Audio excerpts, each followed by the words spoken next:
Si vous écoutez Burger Tech, c'est 5 étoiles sur iTunes. Vous écoutez Burger Tech. C'est quoi le code pour les toilettes?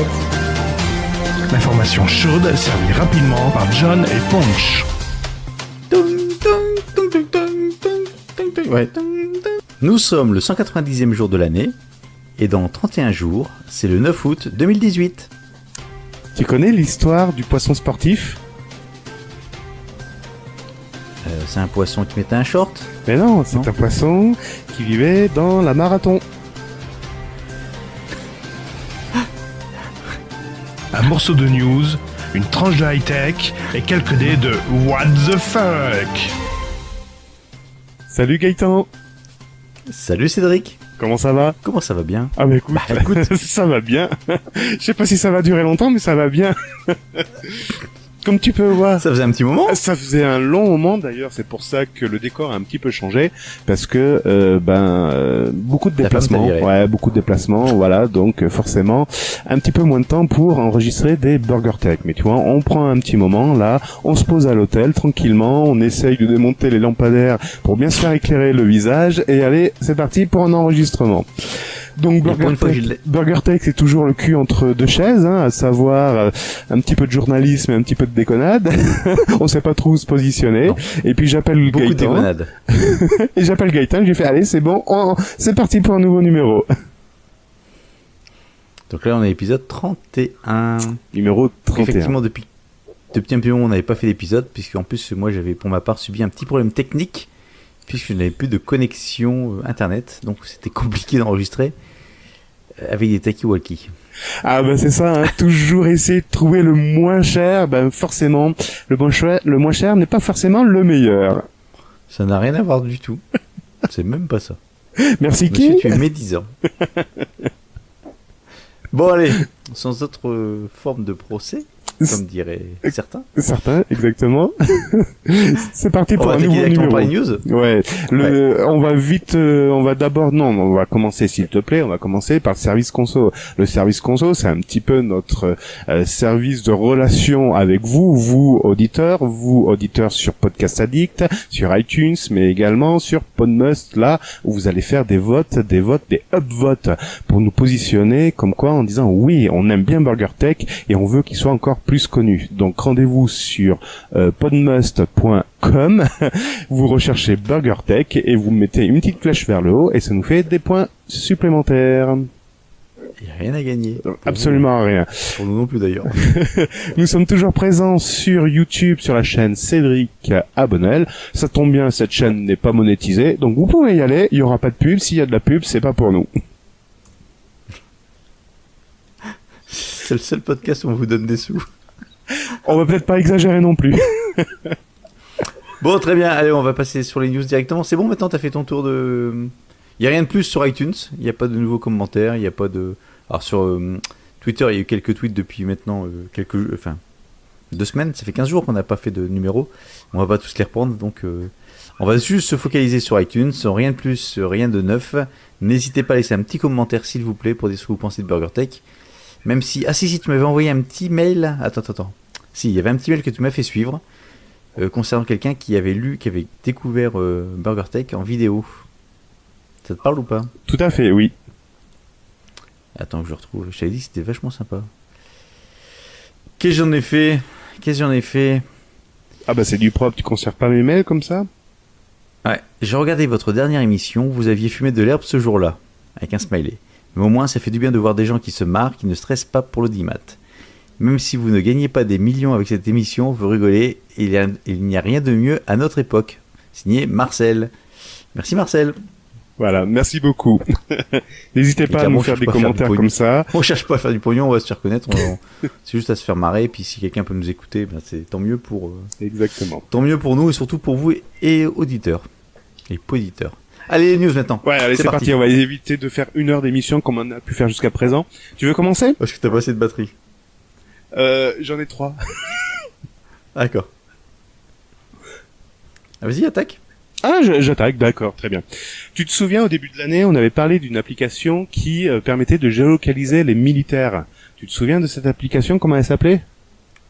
Oui, c'était Strava. Et ben voilà, ben maintenant c'est au tour de Polar Flow qui permet depuis 2014 de retrouver l'historique simplement à partir d'une URL, de retrouver l'historique des gens du MI6, de la CIA ou encore de la Maison Blanche ou pourquoi pas du camp de Guantanamo.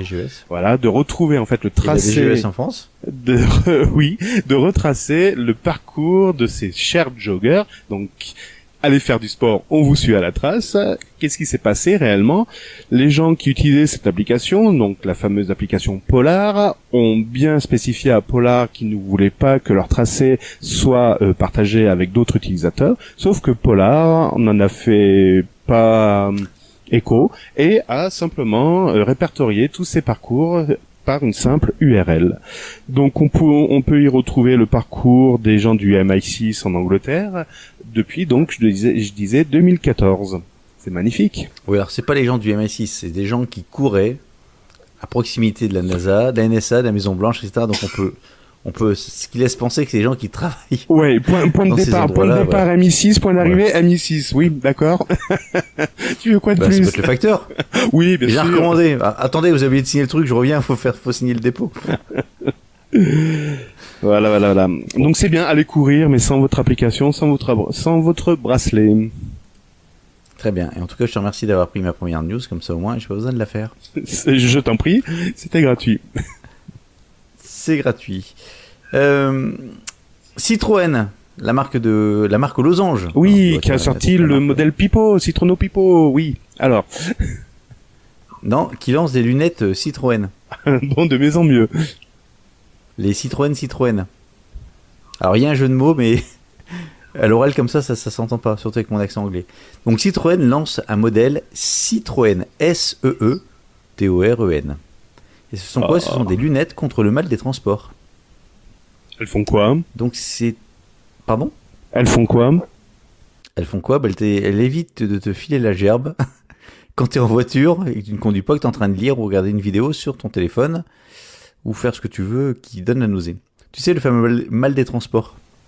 D'accord, mais ça veut dire qu'elles injectent une vidéo spéciale? Elles font quoi concrètement? Non, elles t'injectent des 3 grosses seringues dans les yeux. Elle te crève les yeux. Ah mais c'est parfait. Sérieusement, c'est une start-up française qui s'appelle Boarding Glasses, qui a donc été qui est sous licence de Citroën. Le principe c'est quoi? Le principe c'est que lorsque vous êtes en voiture et que vous lisez ou que vous regardez une vidéo, il y a un problème de synchronisation entre les yeux et le cerveau. Oreilles internes. Ouais, c'est ça, et avec l'oreille interne. Donc en fait, d'un côté vous vous déplacez, de l'autre côté vos yeux disent non, je ne bouge pas. Et donc c'est pour ça que ça fout le bordel et concrètement ça vous donne envie de poser un gros renard. Et donc ces petites lunettes, c'est quoi? C'est en fait c'est tout con. Ce sont des sphères, enfin des lunettes, des sphères autour des yeux, des cylindres. Non, pas des cylindres, mince, comment ça s'appelle? Attends, je recherche ma news en même temps. Ce sont des ronds. Comment ça s'appelle, des ronds? Des sparkles, des cercles. Des ronds autour des... Ouais, des cercles, tout simplement, merci. Donc en fait, il y a 2 cercles autour des yeux, comme des lunettes. Et sur le côté, vous avez également 2 cercles supplémentaires qui au niveau des branches des lunettes, donc qui rentrent dans le champ de vision. Et ces 4 cercles, en fait, donc 2 devant et 2 sur le côté, intègrent un petit liquide bleu qui va vous recréer un horizon artificiel. Et ça va permettre en fait à votre cerveau, à votre œil, et donc à votre cerveau, à votre oreille interne, de dire tout va bien, je suis bien en mouvement. Et je peux resynchroniser le bordel dans ma tête et dans mes yeux. Donc d'après ce que dit la vidéo et le truc, c'est qu'au bout de 10 minutes, 95% des gens qui sont malades ne le sont plus, puisque tout est resynchronisé. C'est magnifique, dis donc. Et il y aurait pas des Combien lunettes... ça coûte? Attends, il y aura pas de lunettes spéciales anti-lag et anti-bug lorsque tu fais des conférences vidéo? Mais si t'en trouves, n'hésite surtout pas. Bon, combien ça coûte ce bordel? Combien ça coûte? 99 €. Ah bah c'est pas trop cher en plus. Bah ouais, pour un morceau de plastique avec 4 ronds et puis un peu de liquide bleu à l'intérieur, oui c'est vrai que c'est pas cher. Non, en fait, mais attends, Gaëtan, ce qui compte c'est pas combien ça coûte par rapport au coût de fabrication. Toi, possesseur d'iPhone, tu le sais très bien, mais c'est plutôt est-ce que ça vaut 99 € dans la mesure où ça te guérit et t'es plus malade? Ils disent que ça guérisse. Alors après, le seul truc, c'est que ces lunettes étaient déjà sorties il y a déjà, si je dis pas de bêtises, il y a une dizaine d'années, contre le mal de mer. Donc c'était le même principe, sauf que c'était beaucoup moins design. C'était plus une sorte de masque que tu mettais sur la tête. D'accord. Donc ils n'ont pas réinventé l'eau chaude non plus. Alors moi, le seul commentaire que je me fais, c'est que bon, il y a de l'innovation, il y a quelque chose qui soigne, qui soigne. C'est pas non plus, enfin si, c'est du paramédical quand même, qui permet de limiter. Alors si ça marche vraiment, faut quand même tester. Bon, je veux pas m'avancer non plus. Mais si ça marche vraiment, c'est pas mal de trouver une solution à ce problème-là, sans utiliser la technologie avec des puces, de l'informatique, enfin voilà, ça ne consomme pas d'énergie, c'est juste un système 3D, enfin pas 3D, pardon, un système merde. Pardon, ce soir j'ai du mal. Un système tout simple. Avec effet visuel, tout oui. simple, il n'y a pas d'électronique dedans, c'est ça. Tout à fait. Bon, je vais pas y arriver. Bon, voilà. Non, mais c'est bien. C'est les parfait. Et donc ce sont les Citroën. T'as combien de Citroën? Oh, bah j'en ai 6 Citroën, voilà. Ouais, c'est Maë. Bon, allez, on va enchaîner, on va carrément partir à 90 degrés, donc complètement en perpendiculaire de ta précédente news. Je vais te parler du nouveau protocole qui va remplacer le SMS. Le SMS, c'est les fameux petits messages qu'on envoie par téléphone pour dire à sa femme, coucou, tout va bien, je suis en train d'enregistrer BurgerTech. Mais le SMS était vite limité, on pouvait pas envoyer de fichiers multimédia, c'est-à-dire de fichiers audio, de fichiers vidéo, ou encore de photos. Donc, un nouveau protocole vient de sortir des cartons. iMessage d'Apple. Non, qui s'appelle le RCS, le Rich Communication Messenger. Concrètement, aujourd'hui, si vous avez Facebook Messenger ou encore aide-moi Gaëtan, les autres outils de messagerie de communication, non, il veut pas, il a pas envie de m'aider. WhatsApp, etc. Telegram. Donc ces applications s'appuient aujourd'hui sur une connexion Internet, mais le protocole RCS, lui, s'affranchirait de cette étape de la connectivité Internet. Donc ce protocole est déjà sorti là depuis je crois 6 mois ou 1 an et les constructeurs et opérateurs téléphoniques commencent au fur et à mesure à l'intégrer dans leurs différentes solutions. Donc les constructeurs de téléphones comme Samsung l'intègrent dans leur téléphone et les opérateurs comme Bouygues, Orange ou AT&T aux États-Unis sont en train de l'intégrer également dans leur réseau. Et ce qui devait arriver pour les premières versions qui viennent de sortir, il y a un bug. Mais quel est ce bug, Gaëtan? Pour Samsung, c'est ça? C'est pour Samsung. En fait, c'est ça, c'est chez Samsung. C'est chez Samsung, tout à fait. Alors, ouais, attends. c'est ça, j'ai entendu. C'est pas tout à fait chez Samsung. C'est chez Samsung avec les utilisateurs du réseau AT&T aux États-Unis.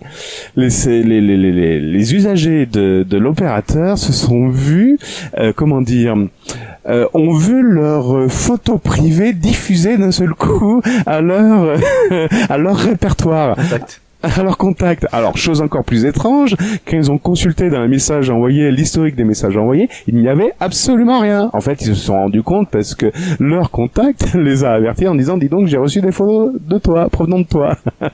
Voilà, c'est magnifique. Donc, a priori, Samsung... Je t'ai reconnu, parce que vu de dessous, je t'ai reconnu, pardon. Excusez-moi, Donc, a priori, Samsung a mis à jour les nouveaux S8, S9 pour intégrer ce nouveau protocole dans leur outil de messagerie, de gestion de messagerie. Et vu que AT&T intégrait également ce protocole RCS, a priori, il y aurait un bug. La solution de Samsung c'est pas laisser démonter en disant non, ouais, peut-être, il y a peut-être un problème. Ben, vous savez quoi? Vous arrêtez d'utiliser notre outil de messagerie, puis vous utilisez, je sais pas, l'envoi de messages de chez Google. Et voilà. Ah, j'ai pas vu la réponse de Samsung, par contre. Alors, ils l'ont pas fait, mais en fait, c'est le journaliste qui dit une solution temporaire en attendant pour éviter tout problème, les utilisateurs peuvent bloquer l'autorisation qui permet à l'application message aux photos présentes sur l'envoi de photos présentes sur le smartphone. Mais concrètement, il faut utiliser une autre application. Voilà. Mais honnêtement, maintenant, le truc, le RCS, là, je vois pas trop l'intérêt. Puisque aujourd'hui, la majorité de nos services, alors si je vois, enfin, quand je dis je vois pas l'intérêt. Effectivement, si tu as une panne d'internet, tu peux toujours envoyer des messages en tant que... Oui, mais pour Madame Michu... En cas de guerre, en temps de guerre. Oui, voilà. mais pendant Madame Michu, elle comprend rien à ce que c'est un protocole entre SMS, e-message, je sais pas quoi, et RCS. J'envoie ma photo, puis basta, quoi. Voilà, elle va rien comprendre. Voilà, moi, ma mère, quand elle veut m'envoyer une photo, elle utilise en goutte, mais elle sait pas que ça passe par le réseau internet et non pas le réseau téléphonique. Voilà, elle s'en fout royalement. Le système RCS Ouais, je pense que ce protocole arrive tard. En tout cas, pour les usagers européens, comme en France, ça arrive beaucoup trop tard. C'est déjà trop tard. C'est clair. C'est exactement ce que j'allais dire. Bon, très bien. Bah, je vais enchaîner sur un petit bug aussi, tant qu'à faire qu'on est sur les bugs. Bug. Alors, Xiaomi. Ah, ça faisait longtemps. Ah oui. La Xiaomi Mi Box 3, donc c'est une box téléphonique. Pour la télévision. J'ai du mal oui, on en a parlé dans le précédent numéro, tout à fait. Ouais, et donc en fait, comme quoi ils ont lancé une mise à jour Oreo qui permettrait maintenant d'intégrer plein de choses sympas pour l'Android TV, notamment le Play Store intégré, Netflix. Non, ça l'avait déjà, pardon. Tu sais quoi, je l'ai acheté, j'ai testé. Ah, tu l'as acheté. Est-ce que tu l'as mise à jour? Je l'ai mise à jour. Et alors, ça plante ou pas? Bah, vu le peu de temps que j'ai testé, je sais pas, je pourrais pas te dire. Donc effectivement, cette version de mise à jour donc c'est ça, la mise à jour en fait, elle proposait, c'est parce que je disais Netflix et tout ça, je fais non, c'était déjà natif, pardon. Je recommence. Donc cette mise à jour sur Oreo proposait notamment des meilleures performances, tant qu'à faire, de la 4K HDR pour le logiciel Kodi, une intégration de Google Assistant et plein d'autres nouveautés. Le problème, c'est qu'en fait, cette mise à jour est arrivée avec un lot de bugs, un lot plutôt impressionnant pour une version destinée à des utilisateurs finaux. Donc les réglages d'affichage automatique sont désactivés et non fonctionnels, les applications essentielles ne fonctionnent plus, le Wi-Fi semble poser problème avec une perte d'intensité. Bref, c'est un bordel sans nom par rapport à ça. Donc le Xiaomi a stoppé le déploiement de la mise à jour et prépare un correctif qui sera poussé incessamment sur toutes les box, même celles qui sont déjà sur Oreo. Donc effectivement, Xiaomi, c'est pas cher. Mais quand c'est un peu facile mon troll, mais bon, quand ils balancent une mise à jour, apparemment ils n'ont pas suffisamment bien testé le bordel, ce qui fait que ça fout le Bronx un peu partout. Ouais, mais tu vois, mais non, mais on dit les constructeurs, les intégrateurs mettent du temps à fournir les dernières versions des OS, etc. Et quand ils le font et qu'il y a un bug, on dit ouais non, mais ils se sont précipités pour le faire. Ça a été également le cas d'Apple avec son iOS 11 où tout le monde a critiqué Apple en disant oui ils se sont précipités pour sortir cette version d'iOS. Il faudrait savoir. Non, c'est tous les ans. Non, mais là c'est ça. Non. Tu peux pas comparer ça. Là, Xiaomi l'a annoncé, puisqu'on a déjà parlé il y a quelques épisodes, en disant on va mettre une mise à jour Oreo, vous aurez plein de choses dedans. Sauf qu'ils l'ont balancé sans avoir testé. Enfin, je sais pas. En plus, c'est leur matériel, c'est là je comprends pas. Comment avec leur propre matériel ils peuvent se planter? Soit leur système de test n'ont pas assez poussé, soit après c'est.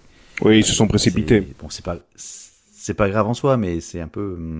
Faut qu'ils fassent attention, d'autant plus qu'ils sont entrés en bourse. Alors, je voulais pas en parler ce soir. Enfin, j'ai des articles de bourse, mais j'ai pas mis Xiaomi dedans. Donc Xiaomi vient d'entrer en bourse et pour l'instant c'est pas la fête non plus. Donc qu'ils fassent gaffe quand même. Fais gaffe Xiaomi, fais gaffe. C'est pas le moment d'investir.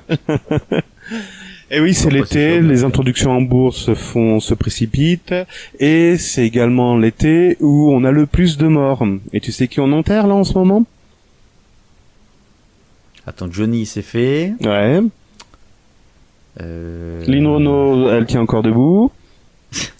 Comment ça s'appelait les actions accordées? Bon, vas-y, c'est qui? C'est qui? Je vais encore déraper, donc c'est pour ça que j'enchaîne. On va voir s'il connaît Nolim. Nolim, est-ce que ça te dit? Non. Tu fais où tes courses? Chez qui? Leclerc. Ah bah c'est ça le problème. En plus, je crois que tu le fais en drive, c'est ça en plus? Ouais. Ah bah voilà. Non, Nolim, c'était l'offre de service de livres numériques de Carrefour qui avait été lancée, je sais même plus quand est-ce qu'il a été lancé. Si, en janvier 2018 par Alexandre Bompard. C'est déjà mort ça? Ah non, pardon, non, non, je raconte n'importe quoi. Ça a été lancé ça a été lancé beaucoup plus tôt. Beaucoup avant. Ouais, beaucoup, c'était il y a longtemps. Beaucoup avant. C'était il y a longtemps. Mais voilà, depuis janvier 2018, ils ont décidé d'enterrer ce service et c'est acté. Depuis le 30 juin, il n'est plus possible d'aller sur les livres numériques Nolim. Donc, si vous aviez acheté une liseuse numérique Carrefour qui s'appelait Nolim, c'est fini. Qu'est-ce que t'en fais avec ça maintenant? Eh ben, je sais pas. Tu t'en sers comme Calporte, je sais pas. Non, j'ai une bêtise, mais bon. De toute façon, on s'en fout, vu que c'est un échec, ça veut dire qu'il y avait pas d'utilisateur, donc il y avait personne qui avait ce matériel. Oui, mais ceux qui l'avaient acheté, Et ce que je veux dire par là, c'est que tu peux pas l'utiliser avec Calibre, par exemple, pour mettre d'autres formats de fichiers dessus, hein, les convertir, tu sais pas. Alors c'était un projet qui était en commun avec Bookin. Ah, Bookin, par contre, c'est une marque qui existe depuis très longtemps. C'est même les pionniers.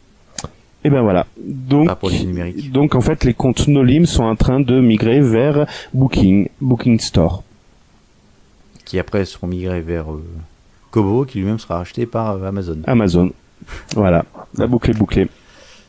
Petite parenthèse, si vous êtes utilisateur de tablette numérique, ou si vous souhaitez utiliser une tablette, pas une tablette, une liseuse numérique, décidément j'ai beaucoup de mal, allez voir le logiciel Calibre, qui est un logiciel libre de droit et qui vous permet de convertir des fichiers de différents...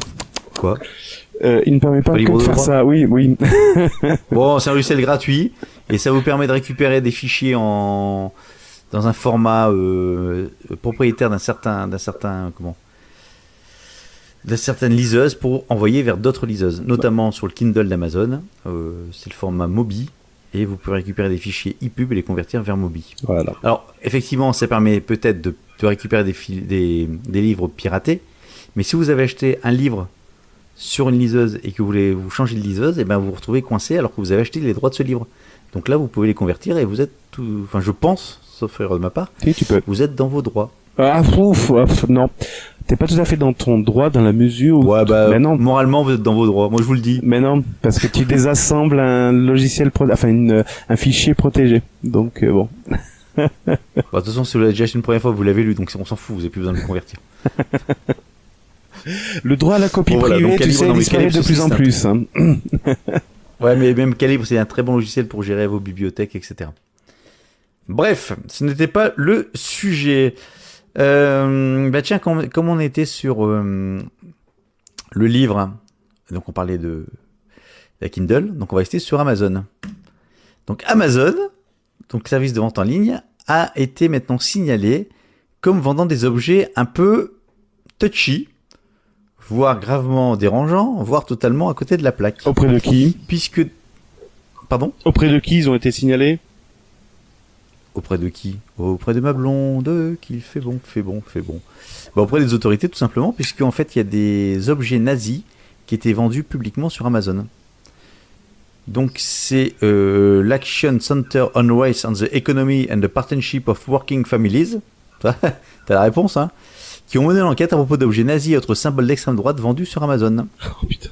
Donc, il y aurait des casques SS, des croix gammées, sous forme de stickers, etc. Et parmi ces objets, même certains étaient destinés aux enfants. Oh mon dieu. Donc, par contre, ce qu'on ne sait pas, c'est combien d'exemplaires ont été vendus et également qui les vend. Donc, en fait, ce que fait Amazon, c'est qu'après, il a réagi, donc il a chanté les... En fait, c'est pas Amazon lui-même qui le vend, ce sont des marketplaces, donc des vendeurs tiers qui utilisent la plateforme d'Amazon. Donc, il a retiré les boutiques, bien évidemment, du marketplace, sauf que lorsque vous enlevez un truc, il y en a 3 derrière qui réapparaissent à côté. Donc, c'est un peu compliqué. Puisque outre les trucs nazis, il y a également des pyjamas pour bébés ornés d'une croix enflammée, symbole du KKK. Bref, que des choses qui sont tu me donneras qui le lien résonnent fortement au niveau. Ouais, c'est ça, ouais. Qui résonnent fortement au niveau d'internet, pas de trucs de. On est dans les mêmes comment dirais-je, pas délire parce que c'est pas les mêmes travers, dans les mêmes choses graves. Pardon. Dans les mêmes travers. Dérive. Ah oui. Ouais, ouais. pas travers, c'est même une dérive que des propos qui peuvent être tenus sur les réseaux sociaux. Et en fait, on a les mêmes problématiques, c'est-à-dire qu'en fait, Amazon est tellement gros aujourd'hui qu'il est incapable de pouvoir filtrer rapidement et précisément ce qui est vendu sur sa plateforme tant qu'il n'ait pas été signalé par un tiers. Donc, comme Twitter, comme Facebook, plus on est gros, plus à un moment donné, on a des problématiques pour pouvoir filtrer, ou du moins limiter les dérives. C'est ça le black market. Oh, joli. Le black market avec KKK, oui, parfait. C'est ça. Je vais pas rebondir. Et ça fait en plus, donc j'ai préparé la news tout à l'heure, et entre la préparation de la news et puis l'enregistrement, en fait, ma fille m'a montré un truc. Oh, bah écoute, ça te regarde. Sur le Bon Coin, donc aujourd'hui sur le Bon Coin, il y a une annonce qui a été publiée, donc c'était une vente. C'était un pommeau de douche d'un camp de concentration. vend pommeau de douche aux Switch, un truc comme ça. Donc, pareil, une dérive totalement nauséabonde et totalement à côté de la plaque. Enfin, à côté de la plaque. Donc, et pareil, le Bon Coin, avant de retirer, donc c'est passé à travers ces filtres. Les filtres. Ces filtres automatiques. Donc, il y a eu le temps de se faire retoquer, Remarquer. rebuzzer plutôt sur Internet. Ouais. Donc, ils l'ont enlevé depuis. D'accord. Mais tous ces groupes-là, en fait, tous ces gros groupes, on se rend compte que plus c'est gros, et plus c'est gros. Ils se retrouvent de plus en plus. Il n'y a pas que Facebook et Twitter, avec tout ce qui est la liberté d'expression, qui se retrouvent un peu, comment dirais-je, embêtés, pour pas dire emmerdés avec ces choses-là. Maintenant, il y a même les sites de vente en ligne qui commencent à se retrouver aussi dans le bain de ces choses un peu, totalement nauséabondes. C'est normal, c'est un espace pas communautaire, très- c'est pas un très espace où la liberté d'expression est libre quelque part, hein, même s'il y a une espèce de modération. Mais voilà, l'humanité, elle est ce qu'elle est, et donc forcément, il y a toujours des dérives. Ouais, mais aujourd'hui, quand tu prends si je fais un comparable avec la vente physique, tu fais une brocante dans ton village, ou une brocante dans ton village. Quelqu'un va installer sur son étalage des trucs nazis ou des choses.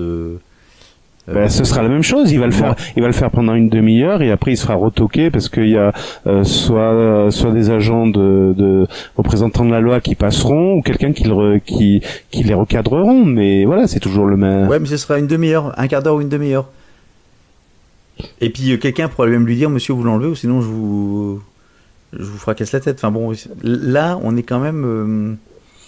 Là, on est sur du numérique, en effet, parce que c'est toujours la même problématique, c'est que le bouton signaler ou contacter, on ne sait pas s'il est sérieusement pris en compte, et il y a toujours un temps de latence entre le moment où on se rend compte qu'il y a vraiment un problème et où la société qui édite le site internet commence à prendre les devants.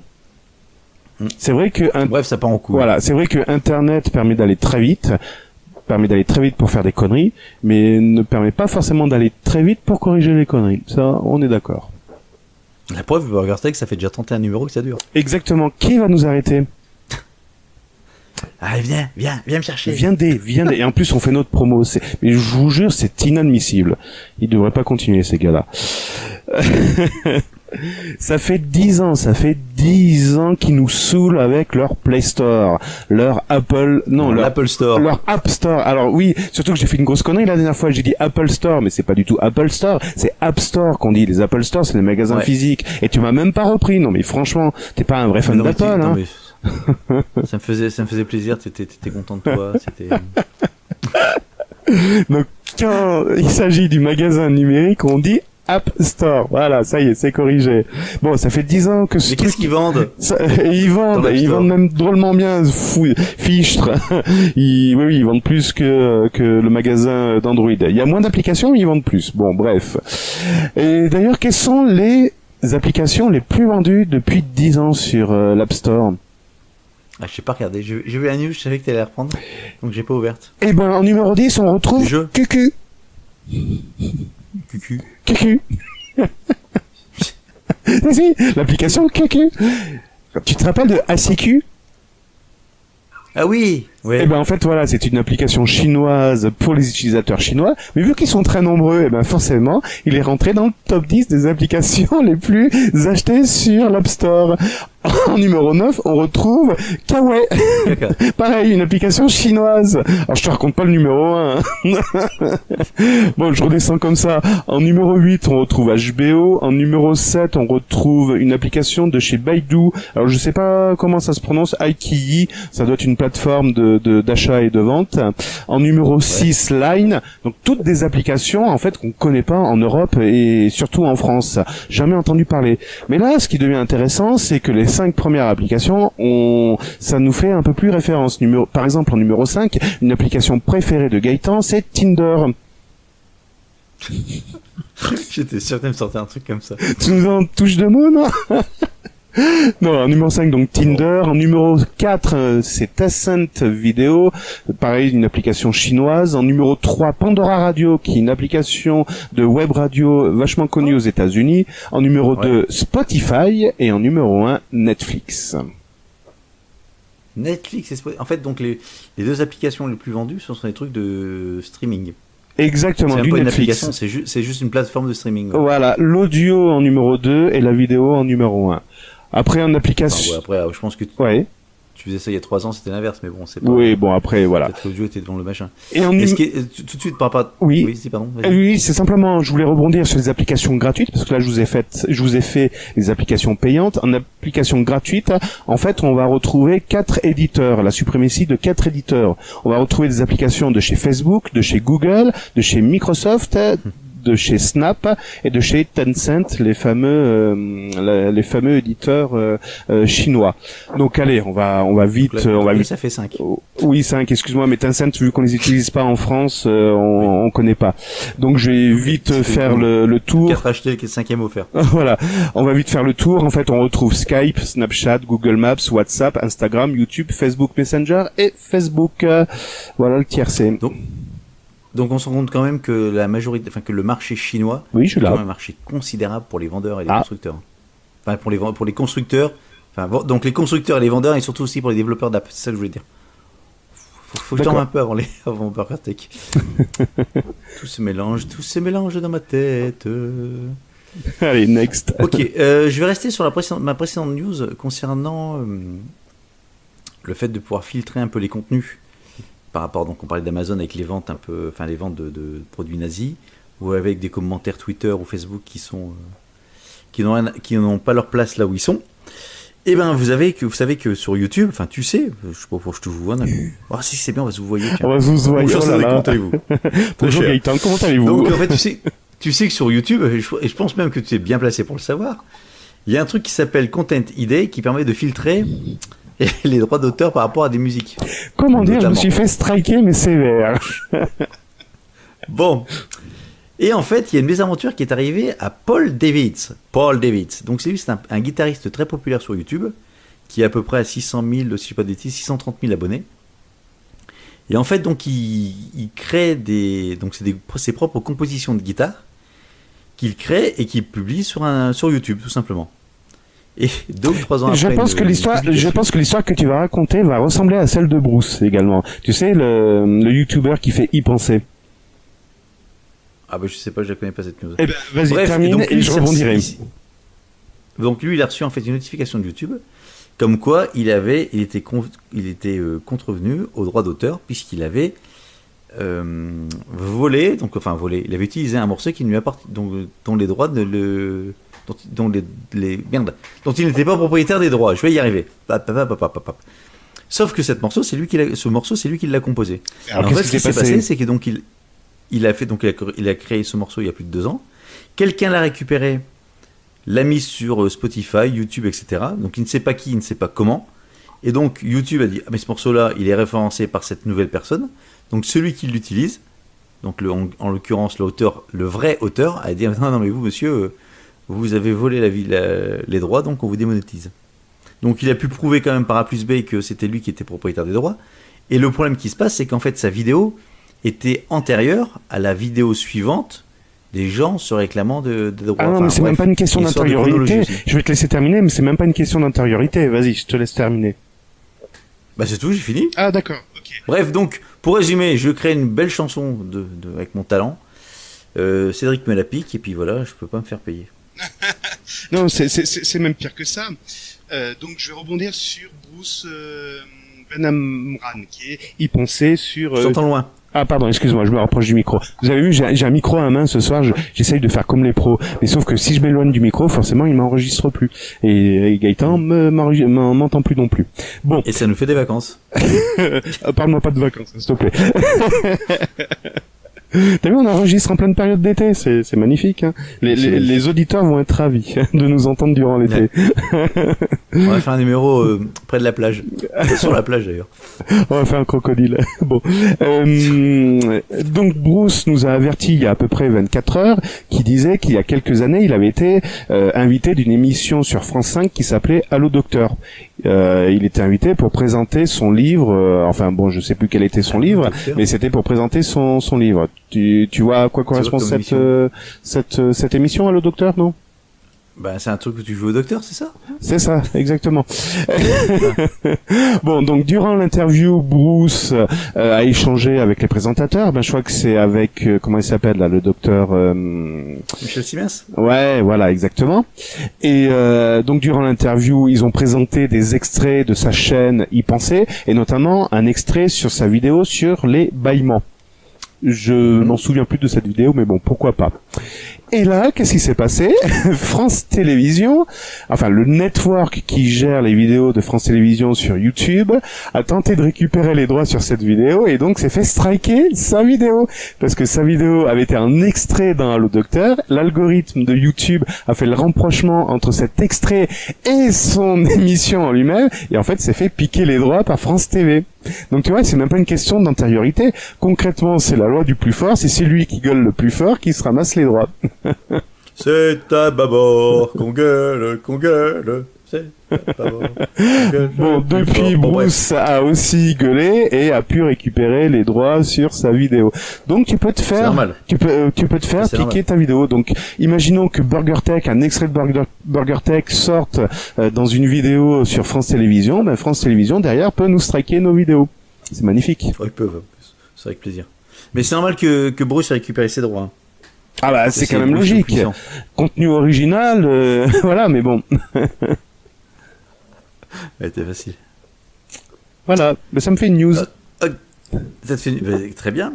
Je m'excuse. Ah ben je t'en prie. Alors c'est qui? C'est Google et Facebook sont dans un bateau. Il s'appelle Je m'excuse. C'est qui tombe à l'eau alors? Bah excusez, c'est Google puisque Mark Zuckerberg, est resté sur le bateau puisqu'il devient la 3e personne la plus riche du monde. Ah oui, d'accord. Il vient de dépasser Warren Buffett. Ah oui, d'accord. Donc il a 34 ans. Sa fortune atteint plus de 80 milliards de dollars, avec 81,6 milliards de dollars pour être précis. Ce qui fait que 300 millions de dollars de plus que Warren Buffett. Donc de l'autre côté, il se tire la bourre avec pas grand-chose. C'est ça. Alors pourquoi Bon, c'est juste une news tech, monétotech, financiero-tech, pognon-tech, tu fais ça comme tu veux. Mais ce qui est surtout marrant, c'est que en fait sa progression de sa fortune est donc basée principalement sur la capitalisation boursière de Facebook, et que malgré les dernières scandale. Comment dirais-je ça? Scandale. Ouais, scandale. Oui, j'aurais pas dit scandale, j'aurais dit quelques rebondissements, quelques péripéties, n'est-ce pas, quelques croustillantes anecdotes d'élections, d'espionnage et tout ce qui va bien.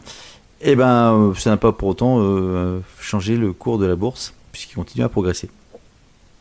Et donc, si on fait les 6 personnes les plus riches du monde, on a en premier Jeff Bezos, Amazon. Deuxième, Bill Gates. On va le laisser encore à Microsoft. 3e, Facebook avec Mark Zuckerberg. 4e, Warren Buffett avec son dictionnaire. 5e, Amancio Ortega, qui est, je pense, si je dis pas de bêtises, c'est tout ce qui est média. Et 6e, Bernard Arnault, un Français. Bref, on n'a pas tous les gars femmes qui sont dedans, mais on a quand même 3 sur 5. Et on n'a pas Monsieur Tesla? On n'a pas Monsieur Tesla. Alors, je suis dans les 6 premiers. Hein. D'accord. 8e place, c'est le cofondateur de Google, donc un de plus. Et 9e place, Sergey Brin, donc également le cofondateur aussi de Google. D'accord. Donc on a 1, 2, 3. Si on prend les 10 premiers, on a quand même 4 GAFAM dedans. Bah, ce qui manque juste, c'est Apple. Steve Jobs, il n'est pas dedans, je comprends pas. Il a dû louper la marche. Putain, qu'est-ce qu'il a fait il a pas rempli sa déclaration. Je pense que c'est ça. Il doit avoir du retard. On va rester avec Facebook. Facebook qui s'excuse cette fois-ci, mais pour de vrai. Il s'excuse. Enfin, ça fait que la 10e fois qu'il s'excuse. Bah ouais. Ouais, d'accord, là. T'excuses. Ils ont appuyé sur le mauvais bouton, en fait. Ils ont débloqué tous les contacts que tu avais bloqués. Donc tu sais, les gens que tu voulais pas qui suivent tes publications, etc. Et ben en fait, pendant un laps de temps qui était entre le 29 mai et le 5 juin, alors ils savent pas comment ça se passe, hein. Ils savent pas pourquoi ça s'est fait, mais ça s'est fait. Tous les gens qui étaient bloqués, et se sont retrouvés débloqués et ont pu voir vos publications, vos échanges avec les autres utilisateurs, comme si c'était quelqu'un dans vos cercles familiaux. Voilà. Et ça, c'était pour tout le monde, ou c'est certains utilisateurs seulement? Facebook reconnaît avoir pendant quelques jours débloqué par erreur des contacts indésirables bloqués par des utilisateurs. Un souci désormais réglé qui a touché 800 000 usagers. Voilà. Ah ouais, donc c'est pas tout le monde. 800 000. Oh, ça va. C'est pas... Ouais. Sur les 87 millions. 800 000. Ils ont... Ouais. Combien? Non, 2,3 milliards, pardon, excuse-moi, 2,3 milliards. Ah oui, c'est ça, oui, c'est ça, oui. J'étais plutôt... Excuse-moi. Donc 800 000 sur 2 milliards. Qu'est-ce que tu veux? Mais on s'en fout. C'est juste... Une goutte d'eau. C'est dommages collatéraux, ça. Une goutte d'eau. Bon, comme tu parlais tout à l'heure de ton déodorant préféré, ouais. Elon Musk, qui n'est pas donc dans les 10 premières fortunes mondiales, Elon a encore fait parler de lui cette semaine. Ah bon? Allô, si monsieur Elon Musk. Oui, dites-moi. Ouais, c'est un peu ça. C'est allô, c'est exactement ça. Donc je sais pas si tu suivi l'actualité, mais il y a des enfants qui sont actuellement... il y a eu un... Alors j'ai suivi ça de loin parce que je n'écoute plus les actualités, mais comme c'était repris par les techs, donc je me suis un petit peu renseigné. Donc en Thaïlande, il y a un groupe d'ados de foot qui sont trouvés piégés dans une grotte avec des inondations, pour faire simple. Non. Et donc pour aller chercher, c'est très très compliqué. Et ça fait un peu la une des journaux mondiaux en disant est-ce qu'ils vont pouvoir sauver ces pauvres enfants. Parce qu'il y en a 12 qui étaient, et leur entraîneur qui était piégé depuis le 23 juin dernier, donc ça date depuis un petit moment. Et Elon Musk a eu la bonne idée donc a annoncé il y a de ça un jour, donc hier ou avant-hier, en disant que je vais créer un sous-marin pour pouvoir aller chercher les enfants. Et avec ça, je vais pouvoir les sauver. Excellent. Donc le truc... Pardon ? C'est excellent. C'est excellent. Donc en fait, il a annoncé ça hier. Aujourd'hui, sur Twitter, enfin sur les réseaux sociaux, on a vu des vidéos de tests de ce petit sous-marin. Donc en fait, le sous-marin, c'est une sorte de gros tube dans lequel tu peux glisser un enfant en croisant ses bras. Donc il se met comme un tube tout simplement, qui est pressurisé. Donc on peut respirer dedans, bien évidemment, et qui peut se déplacer dans la flotte. Donc ils ont fait des tests dans une piscine. Et après, le seul problème, c'est qu'une fois que c'est viable, il faut 17 heures d'avion pour arriver sur Thaïlande pour pouvoir sauver les enfants. Aujourd'hui, la méthode qui est utilisée par les autorités thaïlandaises prenait 4 jours pour sauver les enfants. Donc ils en ont sauvé quelques-uns. Mais c'est pas encore utilisé. Donc, si... bon, ok, c'est très bien. Par là, si ça marche, c'est très très bien, c'est une bonne chose. C'est juste cette news, je la trouve un peu, moi, déplacée. Alors, c'est pas la news est déplacée, c'est que le comportement d'Elon Musk, je trouve ça déplacé. Je vais te dire pourquoi. Petit 1, il surfe sur une actualité mondiale pour faire son propre buzz. Donc, qu'il fasse son buzz avec sa Tesla dans l'espace, qu'il danse son lance-flamme pour faire le con. Ok, ça l'amuse, c'est son truc. Là, il utilise le drame des enfants, des familles, d'un pays où tout le monde est stressé en disant je vais peut-être vous trouver une solution, donc en créant un espoir, en étant à très très loin de ce qui se passe, et en promettant quelque chose qui, j'espère pour lui, y arrivera. Donc moi ce qui me dérange, c'est qu'il l'annonce avant. Il aurait pu très bien le dire ok, je crée mon truc, je le balance aux Thaïlandais, je l'envoie aux autorités thaïlandaises, il sauve les enfants, et après derrière il fait voilà, j'ai pu rapidement mettre en place, grâce à la technologie que j'utilise, il se fait sa pub derrière. Oui, ce que tu dénonces, c'est l'annonce en fait en elle-même. Ouais, c'est un peu de récupérer ça. Et la deuxième chose, donc ça c'est la première chose, on dit ok, il annonce peut-être un peu trop tôt, j'espère qu'il a raison. Et la deuxième chose aussi, c'est que je pense qu'il se prend un petit peu pour Zorro. Merde, j'ai oublié son nom. Ah, Batman, Bruce. Non, Iron Man, c'est... Spark, n'importe quoi. Ouais, Tony Stark. Tony Stark, c'est ça. Il fait son Tony Stark en disant je vais pouvoir sauver. Voilà, je trouve ça très malsain, tout simplement. C'est-à-dire qu'à un moment donné, qu'il puisse faire ce qu'il faut pour sauver ces gamins ou d'autres personnes dans le monde, c'est très bien. Qu'il puisse derrière en faire sa pub, non pas lui à titre personnel en disant j'ai pu sauver, mais la technologie que j'utilise pour SpaceX, pour Tesla ou pour que sais-je quelle boîte est viable. La preuve, on a utilisé des dérivés de cette technologie pour sauver des gens. C'est très bien, tant mieux. Je veux pas cracher dessus. Mais là, le faire à l'envers, je trouve ça très très très... Moi, ça me plaît pas. Voilà, ça n'engage que moi. mais ça ne me plaît absolument pas et je trouve ça très démagogique. D'accord. Voilà, c'est la petite news marrante du soir. Ah ouais, c'était très marrant. Tu nous as... Wouh, ouais, merci. je suis mort de rire. Là. J'ai encore une autre derrière qui va être pas mal aussi.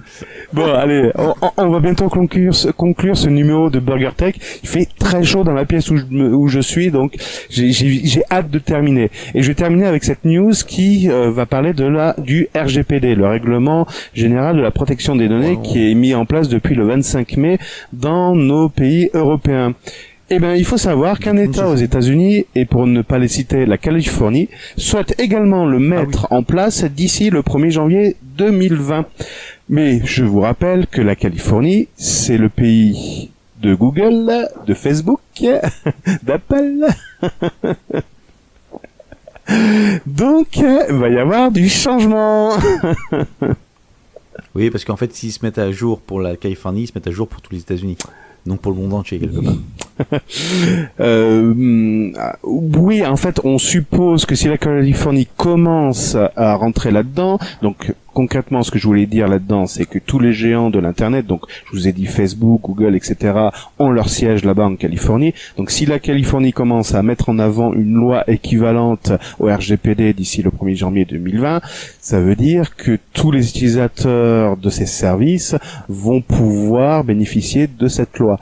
Et si la Californie commence à le faire, peut-être que les autres États vont suivre très rapidement. Non, mais même par défaut.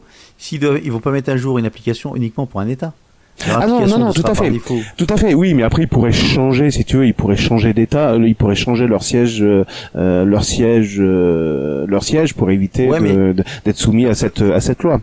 Ben non, mais en France, regarde, aujourd'hui ils sont pas de siège en France.